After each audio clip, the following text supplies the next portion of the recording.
10,472. Yun ang exact na halaga na pumasok sa aking GCash noong isang buwan kahit nasa bahay lang. Galing sa isang platform na tinatawag na Fiverr gamit ang AI tools na libre o mura lang.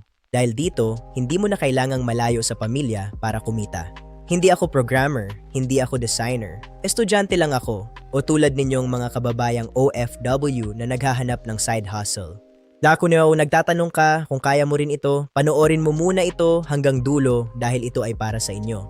Bago ko ipakilala ang sarili ko ay tingnan ninyo ito. Ito ang aking Fiverr earnings dashboard. Hindi ko ito pinaganda. Totoo ito.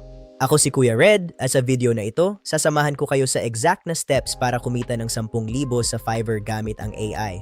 Mula sa pag-set up ng account, sa paghahanap ng clients hanggang sa pag-deliver ng orders. Ituturo ko lahat.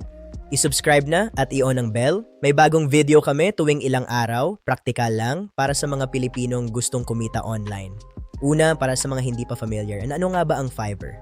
Ang Fiverr ay isang marketplace kung saan nagbebenta ka ng gigs o serbisyo sa mga kliyente sa buong mundo. Maaring mag-order ang mga tao mula sa US, Europe o Middle East at babayaran kanila ng dollar na malaki pag naging peso.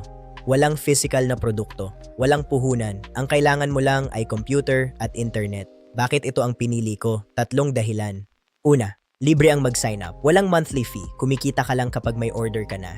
Pangalawa, dollar ang bayad. Ang $9 na maliit lang para sa kanila, 500 piso na agad sa atin. Sulit na sulit ang oras mo.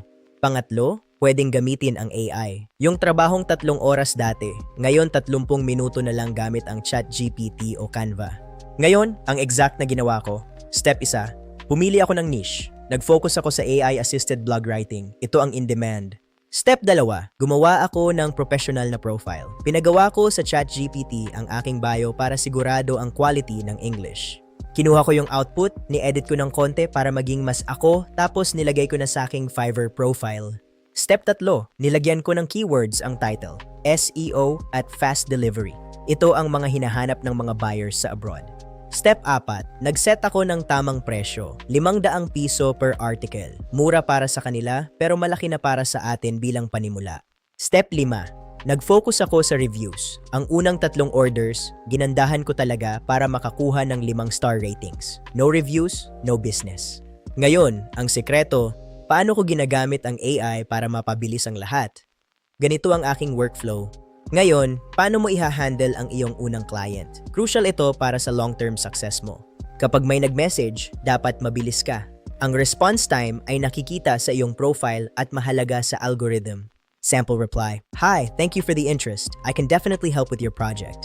Be polite and professional. Ask clarifying questions para malaman mo kung talagang kaya mo ang trabaho bago mo ito tanggapin. So kapag nag-order na sila, mag-send ng thank you message at sabihin sisimulan mo na ang research. Mag-set ng expectations. Sabihin mo kung kailan mo eksaktong madadeliver ang unang draft para kampante ang client. Huwag matakot magtanong kung may hindi malinaw. Mas okay ang magtanong kaysa magkamali sa deliverable. Pagka-deliver ng trabaho, sabihin mo, "Here is your order. Let me know if you need any changes." Ipakita mong willing ka mag-edit. At ito ang pinaka-importante, ang paghingi ng review, pero gawin ito ng may delikadesa at respeto. Sample, "If you're happy with the service, a 5-star review would really help my small business grow." Huwag mo silang i-pressure. Isang beses lang magtanong. Ang magandang trabaho ang kusang nagdadala ng review. Tandaan, ang unang client ay ang pintuan mo para sa marami pang orders sa hinaharap. Ingatan mo sila. Una, tinatanggap ko ang order or kinukuha ang lahat ng details. Topic, tone, at sino ang magbabasa nito. Pangalawa, gagamit ako ng ChatGPT. Magta-type ako ng prompt para gawan ako ng draft. Seconds lang, may article na. Pero hindi ko yan diretsyong ibibigay. Nire-review ko ito, dinadagdagan ng personal examples, at ginagawang mas natural ang tunog. Balik tayo sa AI workflow. Marami ang nagtatanong, ano ba ang exact prompt na ginagamit mo? Show and tell tayo. Ito ang template ko. Write a 500 word blog post tungkol sa isang paksa para sa particular na audience. Tone, friendly and professional. Isama ang intro, 3 main points, at isang conclusion na may CTA. Bakit mahalaga ang bawat salita dito? Himayin natin para mas maintindihan ninyo ang logic sa likod nito. Ang 500 word part ay para hindi maging masyadong maikli or sobrang haba ang output ng AI. Control is key. Ang topic at target audience ang pinaka-importante. Dito kumukuha ng context ang ChatGPT para maging relevant.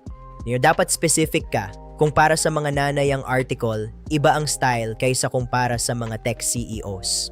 Ang tone na friendly at professional ay para maging swak sa brand at imahe ng iyong client sa abroad. Kung hindi mo ilalagay ang tone, baka magmukhang encyclopedia o boring na robot ang pagkakasulat nito. At ang structure na may intro at points ay para sa mas magandang flow, mas madaling basahin at hindi nakakalito.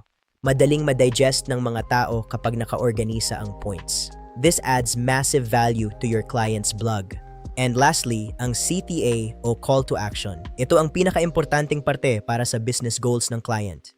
Gaya ng subscribe o buy now. Ito ang nagtutulak sa reader na kumilos pagkatapos nilang basahin ang article. Ang pagiging magaling sa prompting ay ang pinaka-importanting skill na dapat ninyong matutunan sa bagong AI economy. Kaya pag-aralan nyo ito ng mabuti. Isang tamang prompt lang, pwedeng magbago ang takbo ng buhay nyo online. Ika-4, gagamit ako ng Grammarly para pulido ang grammar. Tapos, deliver na agad sa client within 24 na oras. Ganun kabilis. Sa 500 piso per article, kumikita ako ng hanggang 1,200 piso per hour. Sa isang buwan, naka-21 orders ako. Total, mahigit 10,000 piso. Pero ingat kayo, may 3 mistakes akong ginawa na dapat ninyong iwasan para hindi kayo maban o ma-fail. Mistake 1, masyadong maraming offer, blog writing, logo, lahat. Dapat focus ka lang sa isa para makilala ka ng Fiverr search algorithm. Mistake 2, mabagal na response. Dapat naka-on ang notification sa phone mo. Ang bilis ng reply ang nagpapakita na seryoso ka. Mistake 3, direct copy-paste mula sa AI. Ma-flag yan ng detection tools, laging i-edit at lagyan ng human touch. Kayo ang boss, tool lang ang AI. 10,000, 400 at 72 piso sa isang buwan. Hindi ito magic pero posible ito para sa inyo. Magsimula kayo sa tamang setup at sipag. Gusto nyo bang magsimula? Comment Fiverr sa ibaba at sasabayan ko kayo. Libre ang account, libre ang basic AI, walang dahilan para hindi sumubok. Salamat sa panonood, kita-kits sa susunod na video. Ingat lagi mga kababayan.